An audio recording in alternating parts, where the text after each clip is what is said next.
Welcome to another episode of Mike's Money Picks. Today on the podcast, we're going to be breaking down the Friday, November 24th slate of college football DFS. We've got a big time DFS slate on Black Friday, which is actually coincidentally my 29th birthday as well. So, going to be a fun day. But we've got a big time slate here this Friday, and we're going to break it down. We're going to break down the games that you want to target for your lineups, as well as the top plays at the quarterback, running back, and wide receiver positions on this Friday slate. If you are sitting there wondering, wait a minute, if he's doing Fridays, he can be doing Saturday too? Yes, we will be back later on during the week to talk about the big time Saturday slate. So make sure that you subscribe to the channel, subscribe to the audio feed. That way you can get notified when new episodes drop. And also, this is a big time week for us with, NFL, college basketball, and college football all having big time weeks and major events going on. So we're going to have a lot of content coming your way. So make sure that you are subscribed to the YouTube channel as well as to the audio feed on Apple or Spotify, because there are going to be some episodes that are going to be audio only, just because sometimes I don't have time to break out the full setup and record and upload with, being a dad of a 2-month-old and all. So it is going to be a big week, and this is just the start of it. So go ahead and just make sure that you're ready for all the content this week, and it's going to be a fun one, y'all. So let's go ahead and dive into this Friday slate. Let's go ahead and take a look at the board and take a look at the games that we are going to want to target for our lineups. All right, so we're taking a look here at the lines courtesy of FanDuel Sportsbook. And y'all, this is a jam-packed slate. It's got 10 games. I was kind of disappointed they didn't include the night games, because you got Oregon State, and Texas Tech on that night slate, which should be two pretty fun games. But anyway, we've got a day-long slate with 10 games where we've got a lot of games that are worth looking at, games that are worth stacking for our lineup. So remember, we always do this segment, blowouts and shootouts. So blowouts are games where it's a double-digit point spread. One team is implied more than 30 points. Shootouts are game total over 50 and a one possession or less point spread. So we've got quite a few of both of them on a 10-game slate. That's kind of impressive. The first one is going to be Toledo taking on Central Michigan. It's our first blowout of the day. Toledo's 10.5-point favorites, 54.5-point spread. So it's projected about 32-22 in favor of Toledo. And both these teams have put up a lot of points in the MAC, and both their defenses have given up a lot of points in the MAC. Toledo has given up 23 points in their last two, and Central Michigan has given up 30 in their last three. So there's definitely an opportunity for both these offenses to score some points against these defenses that aren't all that great. TCU and Oklahoma is next up. That one's going to be projected to be Oklahoma 37-27, 63.5-point total, which is one of the highest of the slate. I would personally expect that with that line, they're expecting Dylan Gabriel to be able to play in this game. If it was going to be Jackson Arnold, I know he's supposed to be the next big thing, but there's a reason why the word next is in there. He's not there yet. If he was going to start this game, I would not have this line at 10.5 points. So I'm definitely expecting by this line that they're expecting Dylan Gabriel to be back in action. Memphis and Tulane is the next blowout, really the last blowout actually. It's projected to be Memphis 38-26, 64.5-point total is the highest of the slate. Memphis is the highest team total of the slate. Memphis's offense has scored 34 points in 5 straight games. Simply, they are one of the safest offenses on the slate and the safest teams to target in terms of guys that you know are going to score points. Now, there are 3 shootouts here on this slate as well. First one is going to be UTSA taking on Tulane. Tulane's 3-point favorites, 51.5-point total. So it's projected to be about 27-24 in favor of Tulane. And then Missouri versus Arkansas is next up. You got Missouri as 7.5-point favorites. I kind of thought that line was a little generous towards Arkansas. I guess home field is a factor. And that one's projected to be Missouri 31-23.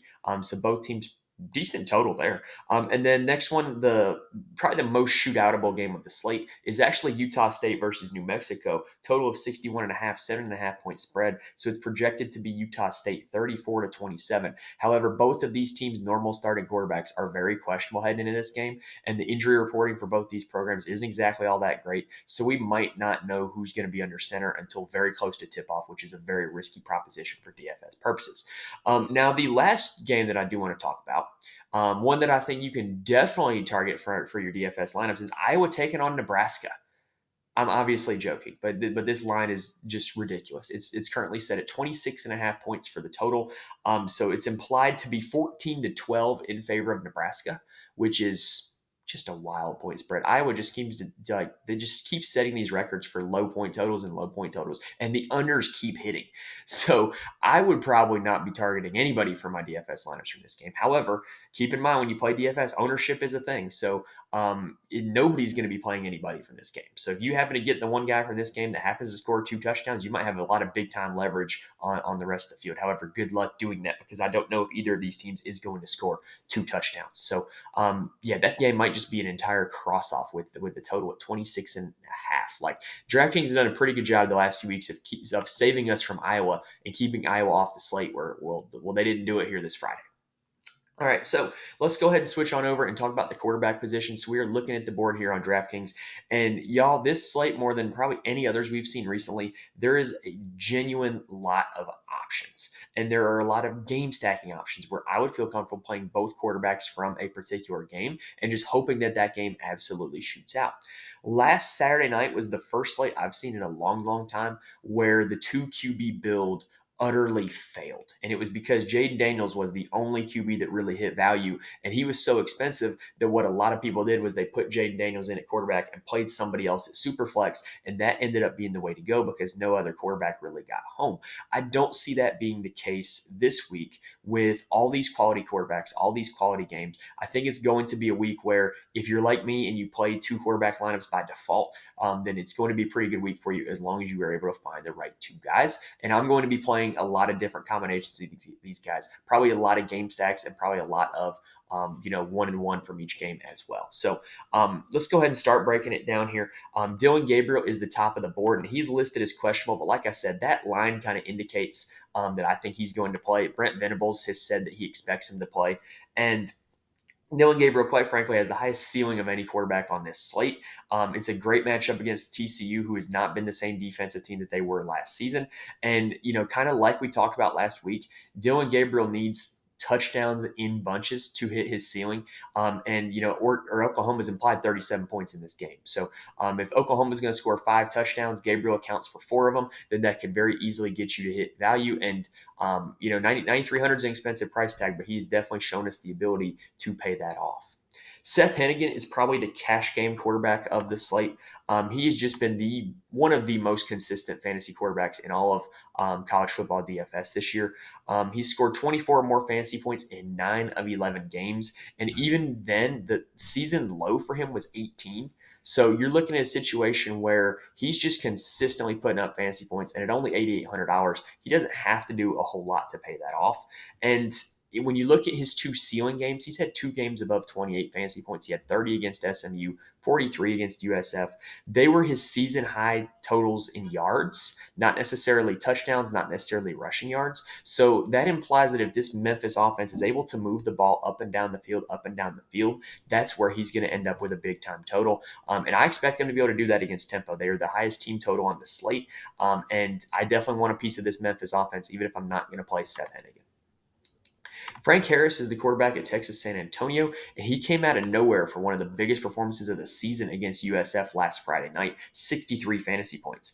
In that game, he passed for over 400 yards, threw for 3 touchdowns, ran for over 100 yards, ran for 3 touchdowns, just an incredible performance. Now, I find that result unlikely because Tulane is a significantly better defense than South Florida, but the ceiling is there, right?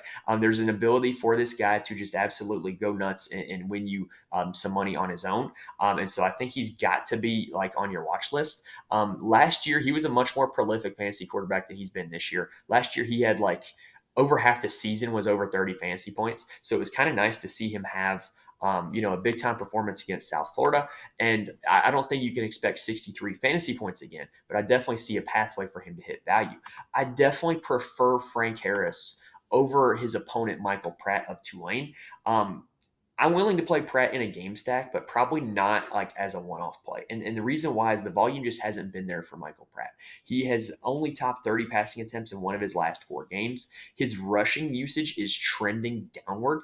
He maxed with 15 rushing attempts in week 8 against North Texas, and it's gone down every week to now 4 rushing attempts against FAU last week.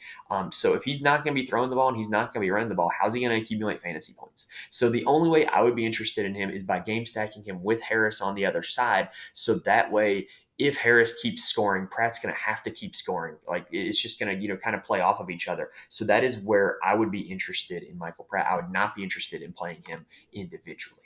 Now, DeQuan Finn is the best quarterback in the MAC.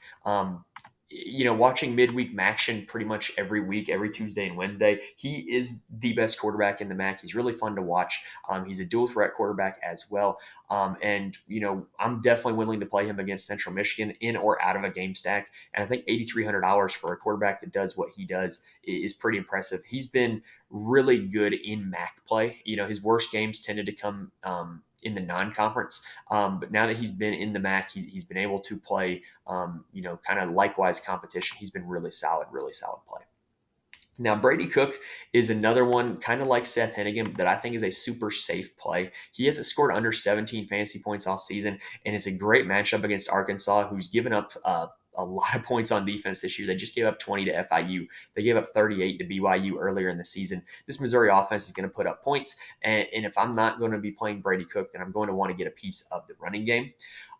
Josh Hoover of TCU is likely to start against Oklahoma. Chandler Morris, who started the season for them, is back healthy, but they're still rolling with the freshman Hoover. And that's interesting to me because I just think Morris is better, just having watched them both.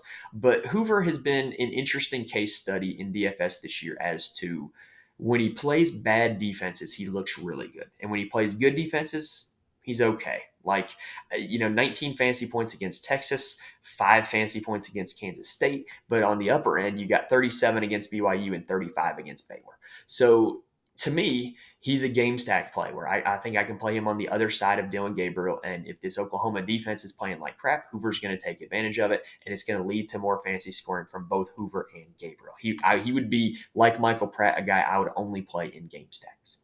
Now, looking at more so the value quarterbacks, you've got KJ Jefferson, who's starting to find his rhythm like he did last year, where we're seeing more, passing touchdowns. We're seeing more rushing attempts. He's had 14 rushing attempts in 5 straight games, and he's starting to look more like a legitimate fantasy option like he did last season. I don't think this Missouri defense is great. So Jefferson, he throws for 2 touchdowns, runs for 2 touchdowns. He's going to pay off value instantly just based off of the touchdowns alone before you even start talking about yardages. Now, some real values. You got E.J. Warner taking on Temple, the son of Kurt Warner, if you did not know, by the way. And he is better than you would think at football. Playing for Temple. Temple doesn't have a whole lot of talent, but he's been a pretty good player so far this year. He got hurt after the Texas San Antonio game, but in his last 5 starts, he's been over 21 fantasy points in all 5 of them. And quite frankly, I don't know why he's only down here at $6,500. This is a game against Memphis that Temple is going to have to throw to keep up. They have virtually no run game. And I'm absolutely willing to play E.J. Warner at only $6,500 in a lot of lineups this week. The last quarterback I'm going to talk about is a guy that I like a lot. Just watching him play, Thomas Castellanos of Boston College. He is a true dual threat. He accumulates more of his fantasy points via the ground than via the air. I think he's a legitimately good quarterback that Boston College has a bright future with, but he can do some dumb stuff. He's prone to a lot of interceptions. He doesn't have a super high completion percentage. He's not very efficient, but he has true GPP winning upside in DFS because he does a lot with his legs. He's had performances of 43 and 37 fantasy points this season, as well as 2 more that were at 33. And if he really gets going with his legs, that is the recipe for big-time fantasy performances from Castellanos. I'm definitely going to be rolling him out in at least one lineup, just hoping to catch lightning in a bottle with him. But at only $6,000 on DraftKings, that's a super affordable price tag. He's been a lot more expensive on FanDuel because he's been on a lot more FanDuel slates this year because Boston College always plays at 12 o'clock noon, and FanDuel always has a 12 noon slate. But I'm definitely willing to go to Castellanos and just hoping to catch lightning in a bottle and hope that he ends up with a big-time performance. All right, that does it for the quarterback position. So let's take a little bit of a breather, and then let's talk running backs. All right, so before we talk about the running back position, I do want to mention that there are places where you can get more information from me. Obviously recording this here on a Tuesday morning, things can change by Friday. There could be injury updates, some things that I recognize when doing some research, whatever. So there is places where you can get more information from me. First off, you can follow me on X at Mike's Money Picks. I do the DFS rundown for every college football slate, every college basketball slate, just going through some categories where kind of highlight some different categories of plays. I'm also in the Fantasy Corner Discord where we have a lot of smart people in there that play DFS for a lot of different sports. College football is one of them. College basketball we've had a lot of success in recently, and there's a lot of guys in there that have helped me get better at NBA DFS, which was not one of my strong sports. So a lot of good people in there, a lot of good discussion. Link is in the description on the audio feed and on the YouTube. video. And then also I do write a full slate article every slate for college football and college basketball. So you're getting both of those with this. Patreon.com/Mike's Money Picks is where you can find those. I highlight all of my core plays, as well as go through kind of my attack strategy for the slate and how I'm building lineups and how I am approaching it. I'm not going to sit here and guarantee that you can read those and just instantly win GPPs, but I do think that you can read them and kind of help get a little bit more informed and a little bit better at the two college sport DFSs that a lot of people don't have a whole lot of information to offer. So Patreon.com/Mike's Money Picks if you're interested in that. And then also, if you're looking to try anything new this college football season, head on over to signupexpert.com/Mike's Picks. We're partnered with SignUpExpert, and what they do is they give you the best offers and promo codes for new users for any DFS player prop or sportsbook site. I know when North Carolina gets sports betting legal on January 1st, that's the first place I'm going to head to get the new offers and promo codes. So if you're looking to try something new, head on over there and it will get you the best offer you can get. All right, so let's go ahead and talk about the running back position. So in my opinion, this is a slate that has great running back options in every price range. And there's a lot of running backs that are attached to good offenses. So what that means is you kind of have a choice of, I could totally onslaught this offense and go quarterback, running back, wide receiver. And if they score 45 points, then I'm going to get all of the fantasy points, right? Or you could, kind of hedge your bet and say, okay, I'm going to play the quarterback for this team and hope he passes for all the touchdowns, play the running back for this team, hope he runs for all the touchdowns, and kind of pick and choose your pieces of it. But a lot of the best running backs are attached to a quarterback that is playable as well here on this slate. And that is worth considering when you are building out that lineup. I also think that with there being truly great options at every price range, there's a lot of flexibility in how you build out your lineups this week. I don't see there being a whole lot of chalky running backs. There are two in particular that I'm going to mention. So let's go ahead and talk about the running back that sits at the very top of the board, which is Penny Boone of Toledo. Super consistent option. Doesn't get the biggest workload because, Toledo does throw the ball quite a bit, but they're projected to win this one big. And he's been over 20 fantasy points in all but 2 games in the MAC this season. So definitely a very solid option, if not a little bit overpriced at 7,700. Ashton Jeanty is a guy who made us a lot of money earlier in the season with some of his big time performances as a part of the Boise State offense. But he is not the same player now that he was back then because he returned from an injury in week 12. What also happened was that his backfield mate, George Halani, who came into the season as the starter, returned from injury in week 9. So Jeanty is not the same guy that he is priced up to be at $7,500 that he was earlier in the season. So I just will probably not be playing him for that reason. And Halani's kind of a tough click as well because he's going to be having to deal with Jeanty being there also. But the good news is that this team pretty much only runs the football. And their last game against Utah State, they combined for about 50 fantasy points. So I don't think you can necessarily play both of them. But if they're going to combine for, say, I don't know, Air Force is kind of a tough matchup. But so if they're going to combine for 40, maybe could you get one guy at 30, one guy at 10 and hope you pick the right one? Maybe. But I really think it's tough to play both those guys when they're in a near 50-50 split. Halani won in carries last week 15-12. So it is a very close split. Blake Watson of Memphis is a guy that I do like a lot. He's only had 2 games below 16 fantasy points all season. He is also a prolific pass catcher. So I think he's a guy you can actually stack with or without Seth Hennigan, the quarterback. But he's been great all year. The only 2 games that he didn't score 16 fantasy points, one of which he left early with injury, one of which he was subbed out at halftime because they were winning so bad. So I think that he's in a really solid position. He's one of my favorite plays at running back here on this slate. However, the guy that I think is going to be the chalky running back here on the Friday slate is Cody Schrader of Missouri. His workload has just been absolutely incredible. We've talked about all season long how choosing running backs is often just a very simple equation, opportunity plus matchup, right? And he's got both of them because he has had 20 or more carries in 5 straight games. He's had 19 or more fantasy points in 6 straight games. And he's got a great matchup in an Arkansas run defense that has not looked that great all season. So Cody Schrader, I think, is an absolutely smash play. I think he will be the most popular pay-up option among all the running backs and will be one of the most popular running backs on the slate.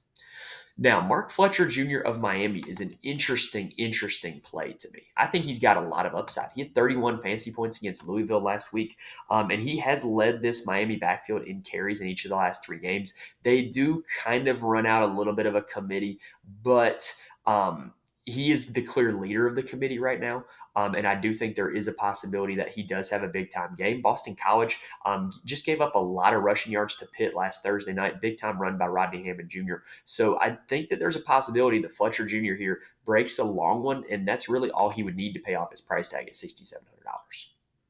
Now, the two guys that I do want to mention kind of together are Ja'Cory Krosky-Merritt of New Mexico and Devon Booth of Utah State. So, look, we mentioned this game earlier has a game total of over 60, and both of the quarterbacks coming in are questionable. So, somebody's got to do all the fantasy scoring, right? So, why not target the running back position? You got Krosky-Merritt, who is a workhorse running back for New Mexico, had some big time performances already this season. In fact, he's been in double digits in every single game he has played so far this season.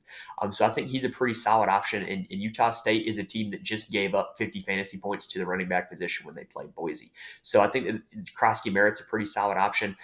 Devon Booth is the kind of lead back for Utah State. He is going to see carries, however, to Rasul Faison. Is the guy that he kind of gives up carries to. Let me see if I can find Faison on here. So it's not exactly just a true workhorse back situation, but Faison is going to play a little bit and get a little bit of carries as well. Against Nevada, Faison was actually the lead back. So I definitely think that the running backs from that Utah State New Mexico game are very, very targetable. Now, back up to $5,900 sits Mekhi Hughes of Tulane. He has been the guy in the Tulane offense that I think you want the most out of anybody that you can play. He's had 19 or more rushing attempts in 7 straight games. That's pretty impressive in terms of opportunity. Texas San Antonio is not a bad run defense, but I don't think they're a great one either. And so you're getting a guy who is going to get a lot of touches and should be in a game that's going to feature a lot of points. Mekhi Hughes, I think, is a pretty solid play.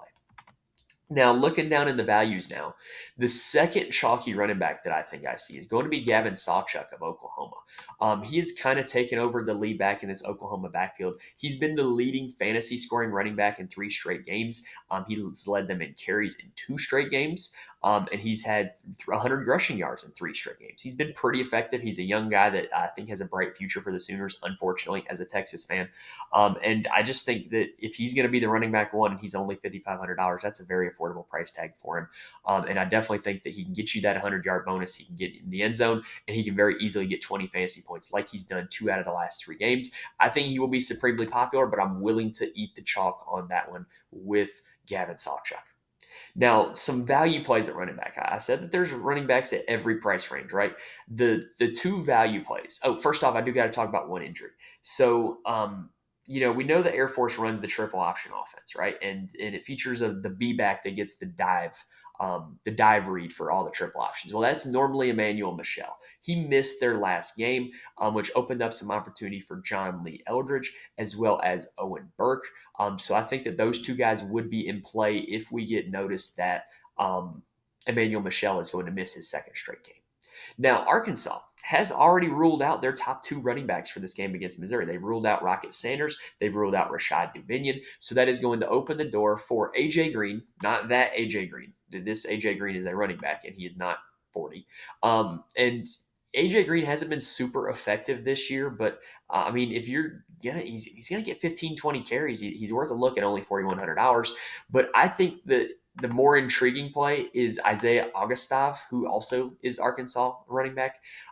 He's a freshman. He's probably the running back of the future for them. Against FIU, he had 14 carries for 101 yards.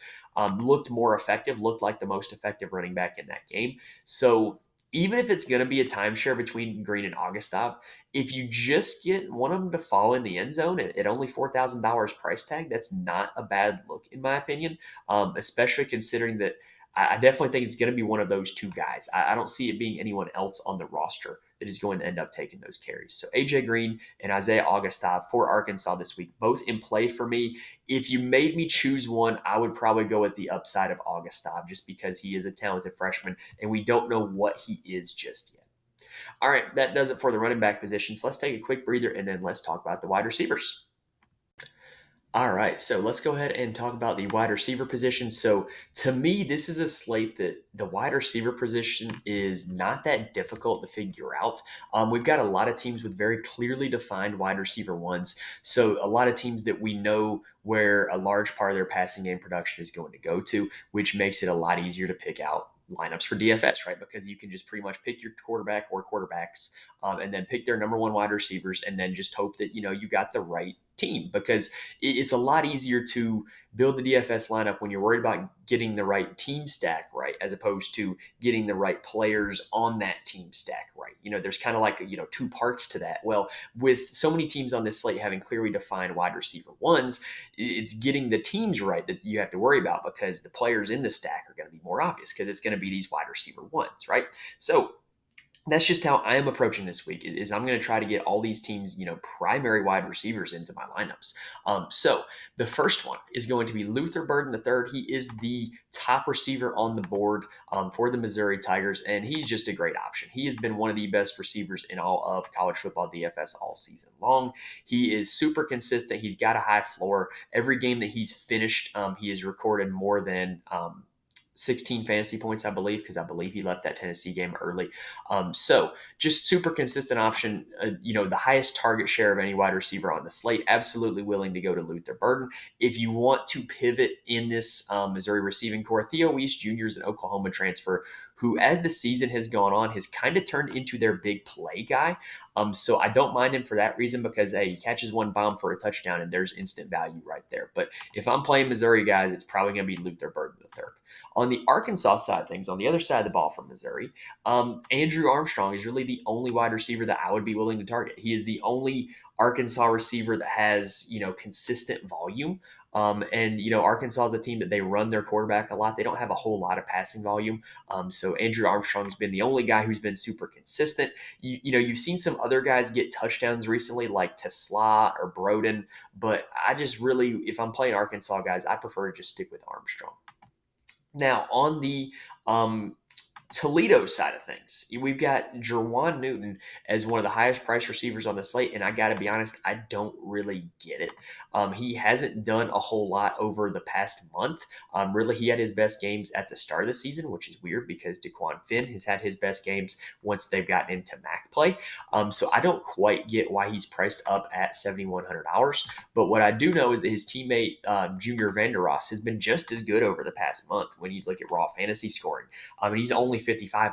So you're getting a $1,600 discount to go from Newton to Vandeross for a guy that over the last month has been just as productive. So I would probably prefer, if I'm stacking up Toledo with Dequan Finn, I would probably play Vandeross. I think the tight end Anthony Torres, is a valid play as well. But I'm probably not paying up for both Finn and Newton if I'm playing Toledo guys. Now, on the other side from Toledo, the only real Central Michigan guy I'm interested in is Tyson Davis. He is their big play threat, and he's caught pretty much a big one in the last two games, and then saw some pretty steady volume before getting hurt in week 8 as well.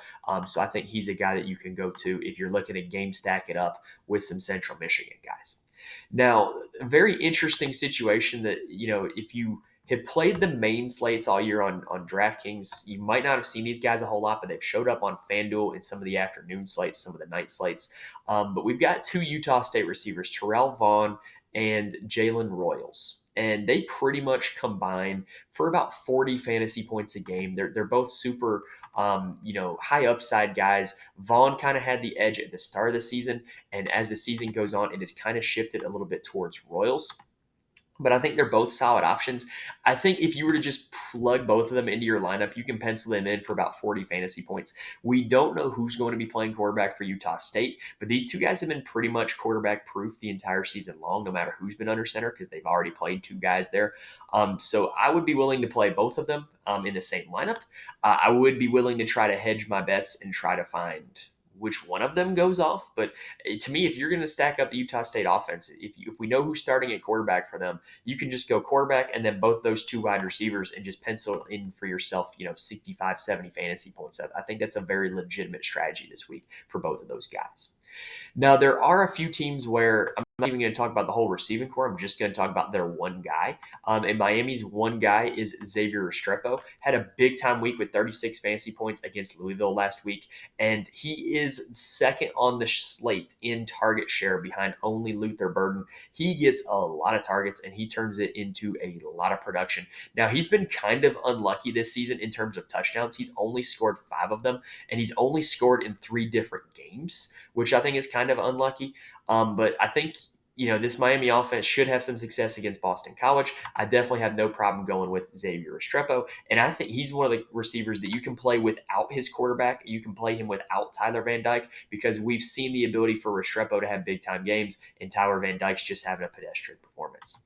Now, if you're looking to pivot from Restrepo, Jacoby George has been kind of the second guy for Miami all season long. He's shown an ability to have big games. He's had 2 games over 30 fantasy points, but he just doesn't have the consistent volume that Xavier Restrepo has had all season long. So obviously, I would prioritize Restrepo, but I think you can go to Jacoby George as a one-off play as well, independent of Tyler Van Dyke. Now, if I'm playing Thomas Castellanos of Boston College, I would be willing to play him unstacked because he does accumulate a lot of his points with his legs. But if I do play him stacked, it would be with Lewis Bond, who is only at $4,000 on DraftKings, super affordable price. He doesn't have the most consistent workload, but he has been their wide receiver one all season long. And just if you're going to play anybody in this receiver core, this is the guy I would pick. And, I think that there's some upside there if you're stacking with Castellanos. I think that you can definitely play Castellanos unstacked if you're worried about the inconsistency of Bond's production, which it has been inconsistent. Now, for Memphis, Memphis is in that great game environment with Temple that we talked about, and they have 2 receivers who are really turning it on here near the second half of the season, and that is Rock Taylor and Demir Blankumsey. And I got to be honest, I think right now, from what I've seen over the last month of the season, I would probably prefer Blankumsey just a little bit. Blankumsey is a Toledo transfer. Toledo? I think so. It's either Toledo or Kent State. It's one of those MAC schools that wears blue. But anyway, Blankumsey's a transfer over to Memphis, and he is their slot, and he is a volume guy, and he is a red zone guy. So if you're telling me that I'm going to get the guy who is going to have more raw targets and more red zone targets, that is the guy that I would probably prefer to go with among the two of them. Now, Rock Taylor is a little bit more of a big play threat. He doesn't need as much volume to succeed. He definitely has a higher average depth of target than Demir Blankumsey, but I kind of like what I'm seeing with the raw numbers for Blankumsey as well as the touchdowns for Blankumsey. I would probably prefer Rock Taylor more on FanDuel, where it's half-point PPR, so the guys that catch big plays and get touchdowns are a little bit more valuable than the guys who are just getting volume after volume after volume for short catches. Now, on the other side of Memphis, let's go ahead and talk about Temple, and they've got 2 guys that we got to talk about. So with Temple's receivers, you can look at their game log and see an exact line of demarcation when E.J. Warner came back to the lineup. For David Martin Robinson, who is their highest priced receiver right now, his last 3 games have been over 14 fantasy points, 14.2, 19.8, and 20.2, and those have all been with E.J. Warner in the lineup. That is relevant because they haven't had E.J. Warner all season long. If they did, this offense would have probably looked a whole lot better all season long. So only $4,500 for David Martin Robinson. I am willing to play him. I'm also willing to play Dante Wright, who, again, kind of has a similar scenario where he was their wide receiver one at the start of the season, slowed it down over the middle of the season, and then his last 3 games have been 16.9, 8.2, and 29.6. He has scored a touchdown in all 3 of those games. So if you are stacking up this Temple-Memphis game, I can see myself playing both of them with E.J. Warner and then like Hennigan and Watson from Memphis or Hennigan and Blankumsey from Memphis. I think that's a possible build. But they're very cheap price tags. I don't think DraftKings has accounted for what these guys have been doing with E.J. Warner in the lineup as opposed to E.J. Warner out of the lineup. All right, now let's go ahead and talk about some one-off plays as opposed to some team stacks or game stacks. So for Oklahoma, Drake Stoops is still the guy I would want. Had a down week last week, but it's kind of because Dylan Gabriel got injured. If Dylan Gabriel is healthy, I'm super intrigued in Drake Stoops. They're also having some serious health issues with the rest of the receiving core. Jalil Farouk is questionable for this game. If Farouk misses, I would tend to think that Gavin Freeman at only $3,000 takes his role. They're very similar players. But the guy who's been sneaky good for Oklahoma and been kind of stealing some snaps the last few weeks is Jaden Gibson. He doesn't have a whole lot of volume, but last 2 weeks he's been in double-digit fantasy points because he has caught a touchdown in both of those games. In fact, last week he had 82 yards and a touchdown. So if you're looking to kind of punt the wide receiver position, Jaden Gibson or Gavin Freeman of Oklahoma could be 2 options at $3,000 that you really could go with. I don't think you need to play a guy down that far this week, but they are options if you do want to go down that far. this week. Now, Ohio has one guy that I'm considering, and only one guy that I'm considering, and that is Sam Wiglusz. He's like every New England Patriots receiver since the year 2000. He's not a big guy. He runs really good routes, mostly out of the slot, and he is going to catch the football and get what he can after the catch. He sees a lot of volume, and he's shown us a legitimate ceiling this year, 34.5 fantasy points against Western Michigan earlier in the season. So Wiglusz is a guy I definitely think you can go with as a one-off play for this Ohio offense. Whereas for the Akron offense, Alex Adams was their wide receiver one at the start of the season. He is currently hurt. I would not expect him to play in this game. Nothing has indicated that he is going to be returning this season. But Josiah Gathings has been really good since Alex Adams went down. In those 3 games that Alex Adams has been hurt, 28.3, 13.9, 15 fantasy points. He's only $4,600. Another game like that would instantly pay off value. And I think that Gathings, or it might be Gathings, either Gathings or Gathings, I think he is a very solid play at only $4,600. The last team that I'm going to talk about is the Boise State Broncos. So Boise has virtually no passing game to speak of right now. When you look at their starting receivers at the start of the season, it was Eric McAllister, it was Stephon Cobbs, and then it was Latrell Capel, So Cobbs, Capels, and McAllister were their starters at the start of the season. Well, Cobbs had a season-ending injury. Capels, I don't know if he was ever able to play a full game with his injuries. And then Eric McAllister is already in the transfer portal. That's kind of amazing to me that he's literally already in the portal. He's not playing games. So when you look at this Boise offense, they're missing their top 3 receivers. So they've been very much struggling to pass the football recently. But their 2 receivers that are going to be out there on the field catching passes are Billy Bowens at only $3,900 and Matt Lauder at only $3,700. So I definitely could see just, throwing a dart at one of those 2 guys, even though this offense isn't probably going to have a whole lot of passing success. And even though, they're not super consistent producers, that's a very cheap price tag for 2 guys that are going to have a whole lot of opportunity. All right, that does it for this episode. Talking about the Friday College Football DFS slate for Black Friday, November 24th, 2023. AKA my 29th birthday. I'm closing in on 30. That's kind of sad. But anyway, that's the slate, and we will be back later on this week to talk about the Saturday slate. So make sure you hit the subscribe button to the YouTube channel, subscribe to the audio feed. That way you'll be notified when new episodes drop. We are going to be doing some episodes audio only, so if you're subscribed to both, you will never miss an episode. And if you hit that like button on YouTube, I really do appreciate it. And it helps the videos get noticed. It helps me out a lot. So if you like what you saw on YouTube, hit that like button. It really does help me out. I used to think that content creators were just kind of asking for stuff when they told people to like, but now that I'm actually making content, I see it makes a big difference. So please hit that like button, help these videos get noticed. I really do appreciate it. And if you want more from me in between now and Friday or Saturday, remember, follow me on X at Mike's Money Picks. Discussion in the Fantasy Corner Discord every day for college football, college basketball, NBA, NFL, and then articles on the Patreon, patreon.com/Mike's Money Picks. I believe that covers everything, y'all.